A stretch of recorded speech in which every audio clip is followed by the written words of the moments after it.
Howdy folks, welcome to another episode of Making Dough Show. My name is Hangam and today we're going to be talking about customer service in the restaurant business. And not only that, I'm going to give you 5 quick tips when it comes to training your people more effectively. I know you're training your people when it comes to customer service, when it comes to all kinds of stuff, probably all the time, which is what we do in this business because you have new people all the time. You lose people, you gain people. So this is what we do. Now, today I want to talk to you about 5 quick tips as to how, again, you can make the trainings more effective.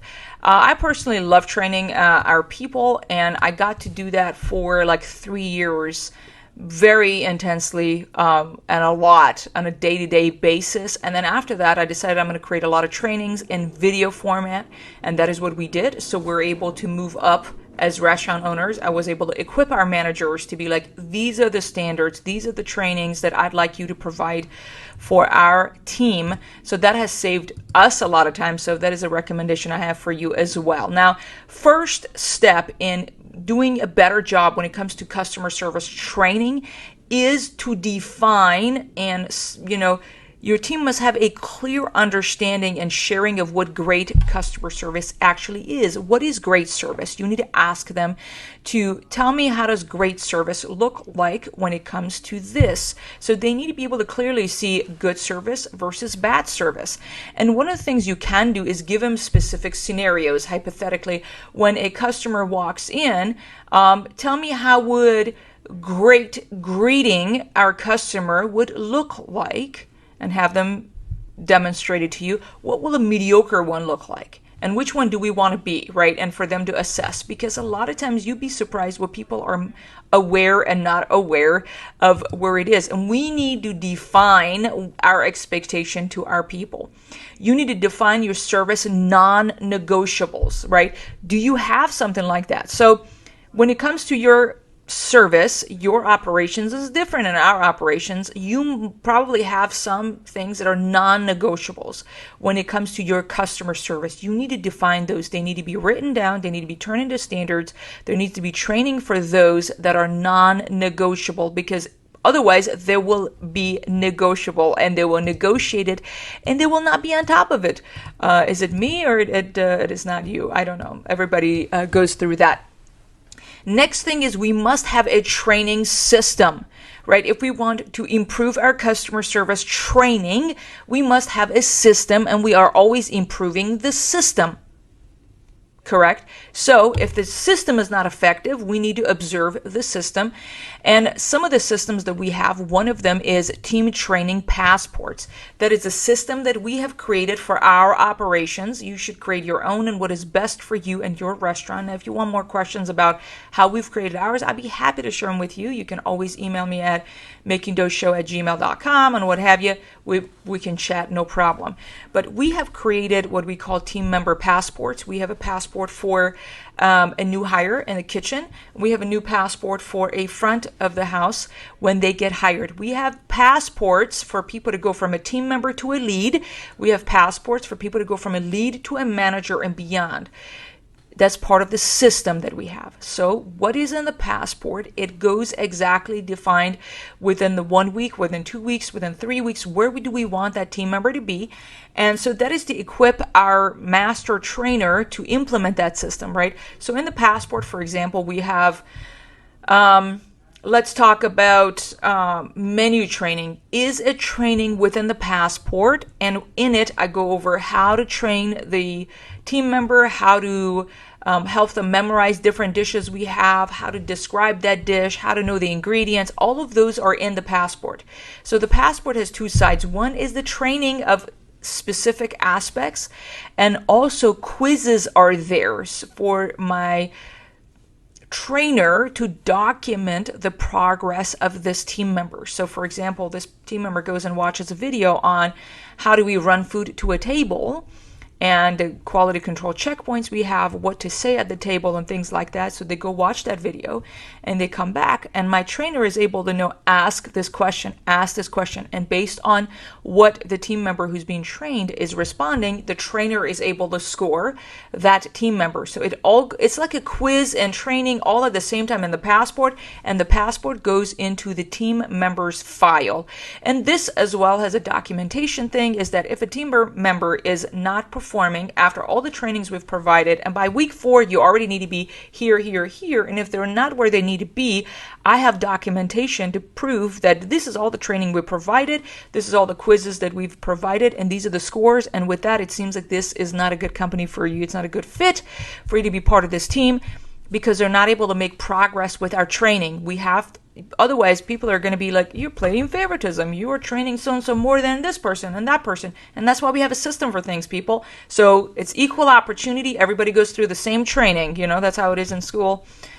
And that's what we do as well. So come up with like a training passport. How is your system? I would love to know, what is your training system right now? What do you have? When it comes to training formats, you can look at the training system you have. Do you have visuals? Do you have hands-on?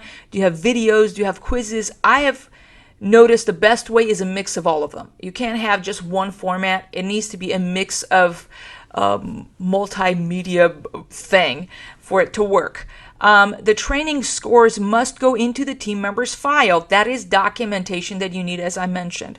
So great service is a skill that everyone can learn. But again, they need to meet our timeline. We're not going to wait 6 months before they can learn this or that. Do you know what I'm saying? So they're like, oh, I'm not comfortable answering the phone on a Friday night, and you've been here 6 months, we have a problem. But that's besides the point. You already know that. So another thing that I mentioned that is incredibly important is that you need to have a master trainer or master trainers that are responsible and accountable for training and reporting. Because if everyone is responsible, no one is. Because if you're like, everybody's responsible for training everybody, you need to have master trainers that are coordinators that are coordinating the training. And those people need to be equipped how to train people. Being a teacher also is a skill set. They need to know how to train people. We have some people in our company that have a heart for other people, and they're good at training others. And there are some people who are not very good at it. If you've been to college, you know what I mean. So I've experienced many times in college, you have a professor who's incredibly smart at chemistry or physics or calculus, or it doesn't matter, but they suck at teaching. Right? They have their PhD, they have whatever, they're very smart, but just because they have a PhD and they're incredibly smart and they're great at what they do, does not mean that they're great teachers. You know what I mean, right? So same thing is with your team. Just because you have a team member who's a great, very fast pizza maker or is great at serving customers doesn't mean necessarily they know how to train up other people to do the same. Okay, that is a skill set also to teach your people how to train others. And that's why you have select people in the team that get that training on how to become great trainers, and you equip them with the passport and all the trainings they need, and you let them loose to go and equip the team. I hope you find this tip helpful as well. I mean, we learned all of that with a lot of blood and sweat, but mostly blood, as you know how it is in this restaurant, or marinara, the restaurant business. So have a course correcting feedback loop. You need to communicate your customers' feedback to your team so they continue to shift perspective and improve their service, your team. So always when we have a good or bad customer review, we communicate that to our team. The people that were on the shift, I want them to read that customer's review. I want them to feel what the customer is feeling. I'm not going to get mad at team. Oh, look, the customer's mad over this and this and this and that. When they're happy or when they're sad, it doesn't matter, both positive or negative. I want the team to read the customer so they understand, oh, when I did this, the customer really liked what I did there, here, and there, right? So for them, this is kind of like a course correcting. We're kind of improving ourselves based on the feedback loop we're getting from our customers. Does that make sense? Instead of just, that's going to be positive and negative, as I mentioned. So they are going to identify what the customers like and do more of those things, and identify what matters to our customers that we failed to deliver, to stop doing those behaviors so we get a different result, right? Because we can't continue doing what we were doing and expecting a different result. That is Einstein quote about sanity, as or lack thereof, as you're familiar. The other thing is, listen, restaurant business, it is very difficult. As you know, you're on your feet, it is long hours, it is at night, it is a hard job no matter what position you serve, from the dishwasher all the way to being an owner. Everybody, it's a stressful business to be in. You know that already. So it is important to try to do your best to make serving others fun. I find it that we forget sometimes, again, people forget their name, their position when it comes to, again, the customer service, that their position, the role is to serve. That's why they're called servers, because we live in a society where we want to be served. So it is great to maybe incorporate rewards or recognize your people who go above and beyond the call of duty, right? That they serve your customers well. That will make them feel genuinely appreciated and keep them enthusiastic and motivated. Because this job is hard enough as is, as you know, and it's incredibly stressful, especially during rushes that we get all the time. So always think about one of the ways that you can improve your restaurant customer training is how can you make it slightly more fun? Maybe incorporate some competitions and stuff as well. Some people find that fun. Some people don't find that fun because they find that to be too much pressure. Get feedback from your team as to what would make this more fun and see what they tell you.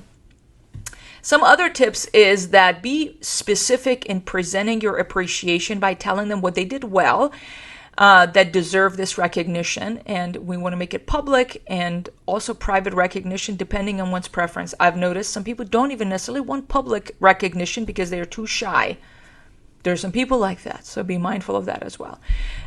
Those who serve the best get the more hours. That is the protocol we have in our restaurant, is that people know those who get more hours is because they have a higher skill set. This is an equal opportunity. We don't care. All it is again, and if our servers get, for example, if somebody leaves a review and says, oh, your server Emily did very well, or your server Cassie did very well, for example, we do give that team member a $10 cash on the spot in front of the team because they were named. They have name tag, of course, and so if they get a compliment by a customer specifically in any way that they've directed that communication to us, maybe it's an email a customer sends us or an online review, they get that $10. But we need to recognize good behavior, and you need to communicate what was specifically about, hey, the way that you greeted that customer, you were incredibly friendly, or you observed that the ticket times were being long, and you asked the customer if you can get them some carrots, and they're a kid, and the little kid wanted some carrots, and they were very happy, and da-da-da-da. All of that, be a little bit more specific as to what kind of a behavior you want to see more of, right? The more specific we are, we're able to give our team more tangible things to know what they need to do next. Okay, well, I hope that this episode was helpful. I wanted to remind you again, we have free resources on our website for you to help you make some dough, more dough in this business. I have a year's worth of marketing ideas to grow your restaurant sales. It's a free guide on our website. It's a free resource. You can go to www.makingdoughshow.com, go to our resource section and download that and implement and make some dough. And I really appreciate you being here. Be sure to subscribe to the show. If you found it helpful, I'd appreciate it again if you were to leave us a review on any of the podcast platforms. Share it with your team, this video, or any of our videos that you find helpful, or on a Facebook group that is for restaurant owners, or a LinkedIn group. I appreciate it very much. And with that, let's get back to work and make some dough. Thank you. Bye-bye.